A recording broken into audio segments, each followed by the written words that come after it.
You hear the engine working harder as you climb higher into the mountains, tracing sharp curves and steep switchbacks. The air feels lighter with every mile.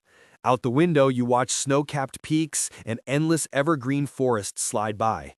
And for a moment, it looks exactly like the American dream.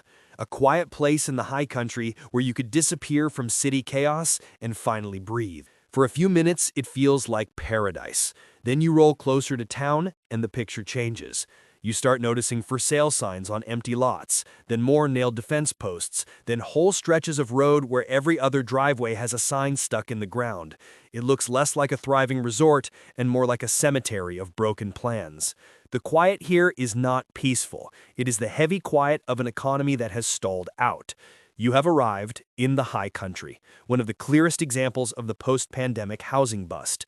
Not long ago, buyers were throwing hundreds of thousands of dollars above asking just to lock down a cabin. Today, those same sellers are cutting prices over and over, trying to get out before the bank and the math catch up. On this trip, we are driving through 10 iconic mountain towns that are sliding into financial freefall.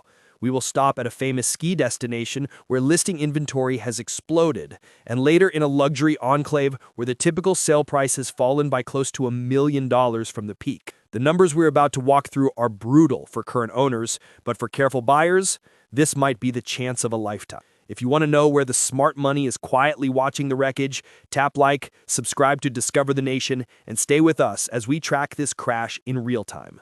Let us get on the road. Number 10. Asheville, North Carolina. You ease off the gas as the Blue Ridge Mountains open up ahead of you. This is Asheville, North Carolina, long celebrated as a magnet for artists, retirees, and outdoor lovers. You drive past craft breweries, murals, and tree-lined streets not far from the Biltmore estate, and at first glance, the charm is undeniable. But the deeper you look into the housing numbers, the colder the story becomes. Pull up a listing app and you see it right away. The market is not in frenzy mode anymore. It is stuck. Data from Redfin shows that the number of homes for sale in and around Asheville has jumped by more than 45% compared with a year ago. That is not a minor bump. That is a wall of inventory just sitting there waiting for buyers who are not showing up fast enough. Sellers are no longer calling the shots. Nearly 1/3 of the active listings in the metro area have already taken a price cut within the past month. Think about that. Roughly 1 in every 3 homes is dropping its asking price just to get people through the front door. The clock is ticking on every one of those listings. The median time on market has stretched to more than 50 days. 2 years ago, many homes here were gone in a weekend. Now they sit for close to 2 months on average. That shift alone tells you the balance of power has changed. Absorption rate, the measure of how fast existing inventory clears out, has fallen below 20% in some Asheville zip codes. In a healthy market, you would expect the rate to be closer to that 20% mark across the board. When it drops under that level, it is a clear signal that supply is outrunning demand. The pipeline of future buyers is shrinking too. Mortgage applications in the county are down around 28% from last year. When people stop applying for loans, completed sales fall next. Investors have noticed the change and are quietly backing away. Institutional buying in this part of the mountains has plunged by about 60%. The big funds that once went shopping here are now looking elsewhere. Then there's the insurance problem. Premiums in these higher-risk mountain zones have climbed on average by roughly 25% in a single year as climate risk models get updated. That extra cost hits monthly budgets directly and knocks even more buyers out of the running. You can sit on an overlook at sunset, and the view over the Appalachians still looks perfect. But beneath that beauty, the correction is only beginning. If you've been watching the eastern mountain markets, tell us in the comments whether you would risk buying here now. Number 9. Flagstaff, Arizona. You leave the humid east behind and head toward the high desert. The trees thin out, the rocks turn red, and eventually, the ponderosa pines of northern Arizona surround you. At about 7,000 feet, you cross into Flagstaff, the gateway to the Grand Canyon and the summer escape for people fleeing the furnace of Phoenix. Driving along Route 66 through the center of town, you can still feel traces of the boom that just ended. During the pandemic, remote workers flooded this place, pushing prices into the stratosphere. Today, that Zoomtown buzz is gone. What is left feels more like financial anxiety. The local real estate board reports that the median sale price in Flagstaff has dropped by roughly 12% from the peak reached last summer.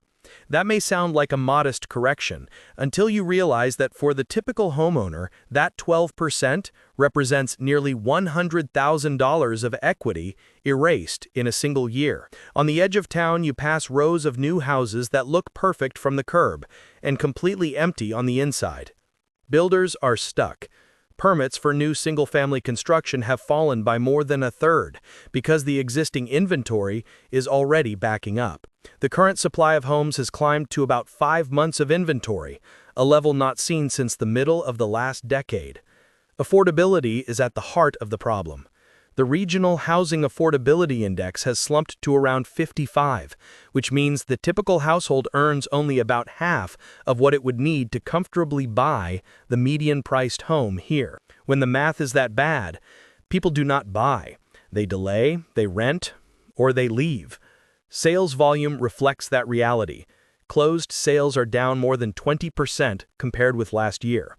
The list-to-sale price ratio has slipped to about 96%, meaning the average seller is not just negotiating a little, they are giving up meaningful money to get a deal done. Early distress is creeping in. County-level data shows that early-stage mortgage delinquencies have climbed by close to 18%. That is the point in the cycle when cracks in household budgets start turning into missed payments. Flagstaff still looks beautiful from almost every angle, but behind the mountain postcard is a market that soared too high and is now coming back to earth. Number 8. Bend, Oregon. Your route bends north and west into central Oregon. The air cools, the light shifts, and the snow-capped peaks of the Cascades appear on the horizon. This is Bend, Oregon, a town that became almost mythical during the remote work boom. You pass riverside parks, modern coffee shops, and long lines outside food trucks and breweries. It is not hard to see why tech workers from San Francisco and Seattle decided this was where they wanted to reinvent their lives. But return to office mandates, layoffs, and a tightening tech economy are pulling the rug out from under that dream. Data from the Central Oregon Association of Realtors shows the median home price in Bend has moved firmly into correction territory, sliding around 8% over the past year. That might sound manageable until you remember that prices here roughly doubled in the 3 years leading up to that point. When a market that overheated that quickly starts moving down, the psychology flips fast. Active inventory tells the same story. The number of homes for sale has grown by more than 55% compared with this time last year. Properties that would have sparked bidding wars in a single day now sit on the market for about 65 days on average. Sellers are blinking first. Around 40% of listings in Bend have already taken at least one price cut. That is a clear sign that the old strategy of list high and wait is not working anymore. The rental market is sending its own warning. Vacancy rates for single-family rentals have climbed to about 7%, which is elevated for a desirable town of this size. Landlords are responding by trimming asking rents by roughly 5% on average. For investors who bought second homes here on the promise of strong cash flow, those numbers are painful. Pending sales are falling too, down close to 20%, which means there's less pipeline activity to turn into closings later. At the top end of the market, the slowdown is even more pronounced. Sales of homes priced above $1 million are off by roughly 30% from last year. With borrowing costs still elevated, the monthly payment on a typical Bend home has nearly doubled compared to the era of ultra-cheap money. That gap has priced out much of the local workforce, and even many of the remote workers who once thought this town was their forever destination. As you roll north out of Bend, the mountains still look majestic, but the era when digital nomads bid up every listing may be over for a long time. Number 7. South Lake Tahoe, California. You cross the state line into California and climb higher into the Sierra Nevada. Eventually, the trees part and you catch that first glittering glimpse of Lake Tahoe, an almost unreal shade of blue framed by steep mountain walls. This is South Lake Tahoe, a destination that has defined the idea of the alpine vacation for generations. From the outside, it still looks like a dream. Casinos, ski lifts, beaches, and cabins clustered under tall pines. But once you look at the housing market, the reality is far more complicated. The core problem here is not just high prices, it is risk, insurance, and regulation colliding at the same time. Drive around the neighborhoods and you will notice something new. Many vacation rentals and second homes are sitting dark. For sale signs are popping up in areas that used to have waiting lists. Reports from local agents and market trackers show that sales activity has dropped sharply. Closed transactions have fallen by about 1/3 compared with a year ago. Insurance is the shock that set much of this in motion. With wildfire risk rising and models being updated, a significant share of homeowners in this region have been dropped by their traditional carriers. Those who can still get policies often report premiums that have doubled or tripled, in some cases jumping by 300%. When you add that kind of yearly insurance bill to a mountain mortgage, the deal becomes impossible for most buyers who rely on financing. At the same time, local authorities have tightened rules on short-term rentals. Measures that restrict or ban vacation rentals in many residential areas have shredded the investment case for owners who banked on nightly rates to cover their costs. Listings for second homes and vacation properties have surged as those owners try to get out. Active inventory for that segment has climbed sharply, with months of supply stretching to around 6 months or more. The ratio of final sale price to original list price has fallen to roughly 95%, the weakest reading in years. On paper, a 6% dip in median price might not sound dramatic yet, but the collapse in demand and the weight of insurance and policy changes suggest the real adjustment is not over. If you want a vacation home here, the question is simple.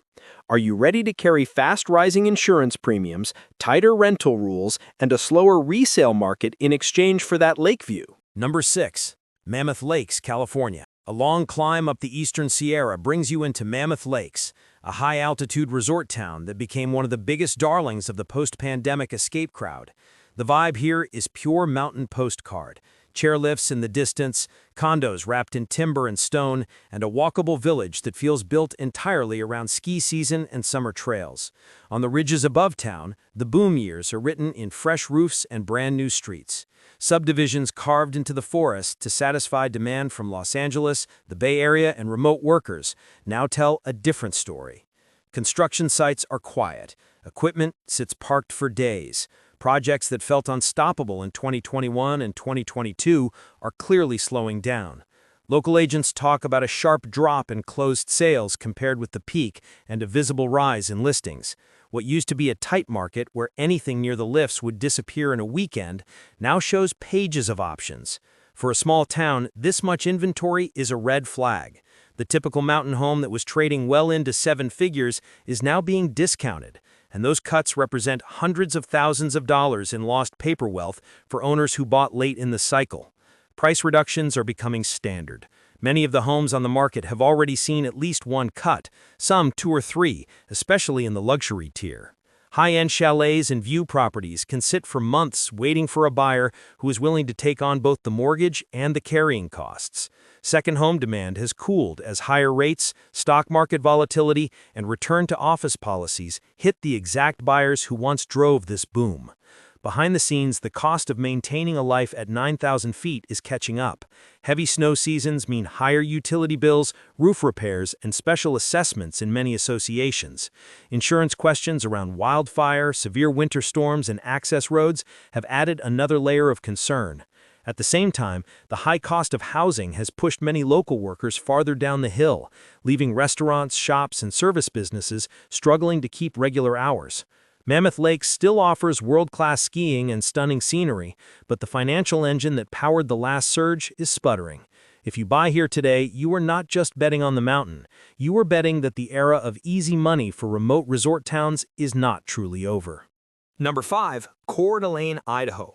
You head north for hours until the pine-covered hills of the Idaho Panhandle rise around you, and a wide blue lake comes into view. This is Coeur d'Alene, a resort town that became famous during the pandemic as a magnet for people looking for a conservative refuge with natural beauty and room to spread out.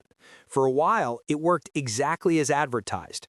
New gated communities sold out quickly. Prices rocketed up faster than almost anywhere in the country. Today, the signs hanging at those same gates tell a different story. Discounts, incentives, price reduced.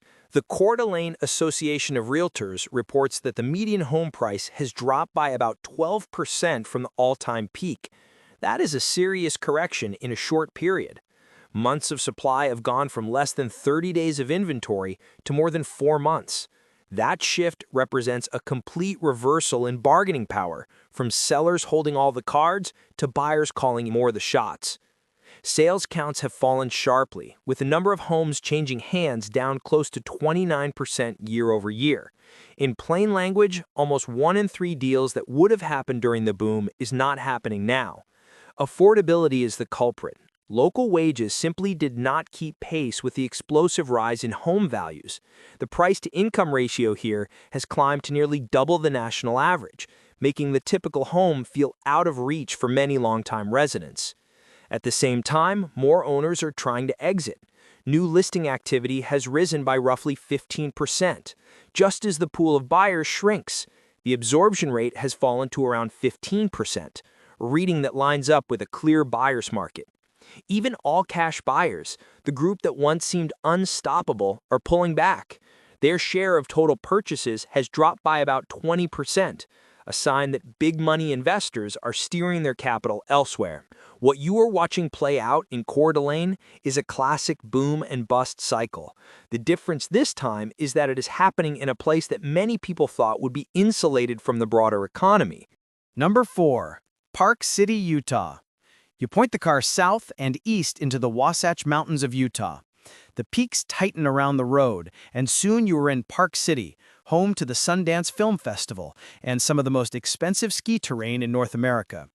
Main Street still looks rich. Upscale boutiques, polished restaurants, and immaculate condos climb up the hillside, but the foot traffic is thinner, and behind the scenes, the real estate engine is grinding. Park City is a luxury market built on surplus money. When rates are low and stock portfolios are up, buyers here do not think twice about an extra bedroom or a slope-side hot tub. In a world of higher borrowing costs and volatile markets, that easy money disappears first. Market reports from the local board show that the total dollar value of real estate sales in Park City has dropped by roughly 40% in a single year.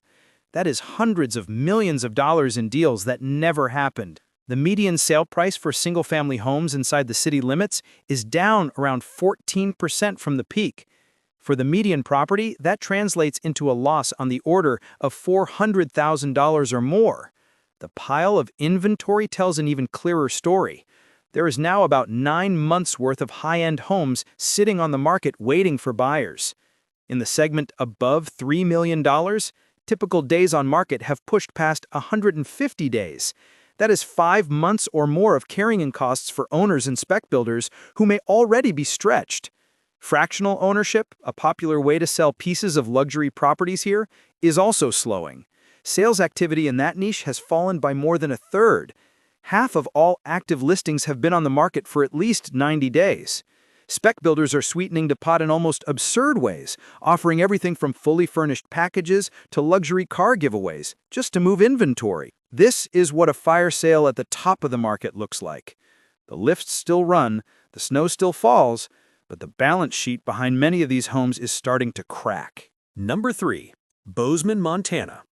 You turn north again, crossing open plains until the Rocky Mountains surround you once more. This is Bozeman, Montana, a town that became the poster child for the pandemic-era rush to the so-called Yellowstone lifestyle. A few years ago, it felt like everyone with a laptop wanted to move here, buy a truck, and live the Western dream. Subdivisions sprouted on former farmland. Modern condos rose near downtown. The story was simple. Prices could only go up. Now that story is coming apart. Data from the Gallatin Association of Realtors shows the median price of a single-family home in Bozeman is down about 15% from the top of the market. That may not sound catastrophic, but when values climbed as fast as they did here, 15% represents a massive loss of wealth. Inventory has surged. The number of homes on the market has grown by roughly 85% compared with a year ago. There are almost twice as many options for shoppers and far fewer people ready and able to buy. The share of homes selling above list price has collapsed. During the frenzy, more than 2/3 of properties closed for more than asking. Now only about 1 in 10 manages that fee. Condo projects that once bragged about wait lists are now advertising immediate move-in. Condo sales are down more than 30%, and builders are increasingly cautious about starting new projects. Construction loans are harder to come by, and new housing starts have fallen by roughly 40%. Average days on market have tripled, from around 20 days to about 60. That is a complete change in pace for both buyers and sellers. The broader local economy is feeling the reversal. Restaurants, shops, and contractors that once rode the wave of incoming wealth are adjusting to a slower, more uncertain reality. More than half of active listings across the Bozeman area now show at least one price reduction. Bozeman had one of the loudest booms in the country. The sound of that boom turning into a bust is echoing far beyond these mountains. Number 2. Vail, Colorado. You continue west along Interstate 70, boxed in by the jagged walls of the Coeur Range. Soon you pull off into Vail, Colorado, a town that looks like an alpine theme park, with Bavarian-inspired buildings, heated walkways, and five-star hotels at every turn. For decades, Vail has been the crown jewel of American skiing, a place where a basic lunch can cost as much as a full day of groceries in most cities, and lift tickets keep climbing year after year. On the surface, the stores still shine. But look closer, and you notice empty tables in upscale restaurants and quiet luxury shops even during times that used to be packed. Market reports from the Valley show that the total value of real estate sold in Vail has fallen by about 42% compared with last year. Nearly $500 million in potential sales volume has simply gone missing. The number of active listings has increased sharply, up around 65% from the very tight conditions of a couple of years ago. Homes that used to be snapped up as soon as they appeared now linger. The typical single-family home spends about 120 days on the market. That is 4 months of insurance, taxes, utilities, and interest payments that add up fast on multi-million-dollar properties.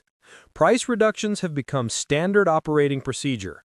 The average discount from original asking price now hovers near 9%.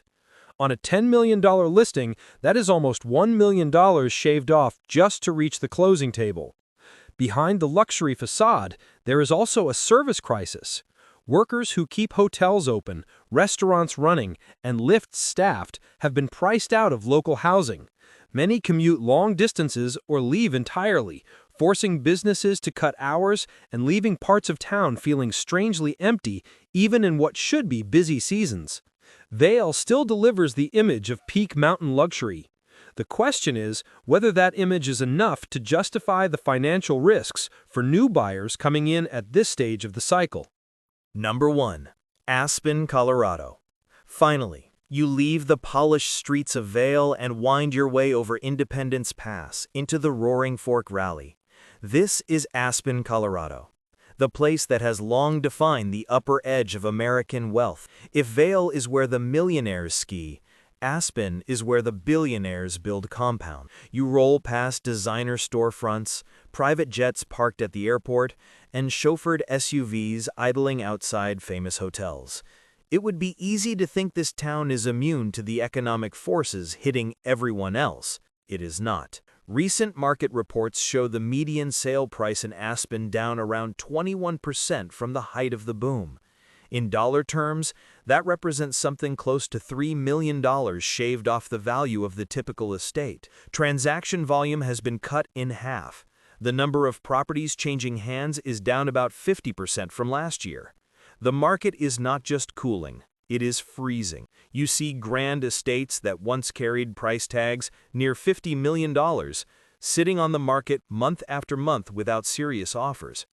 The inventory of ultra-luxury homes has climbed by roughly 40% as owners try to exit before values drop further. The gap between what sellers want and what buyers are willing to pay is widening. Listing discounts now average around 12%.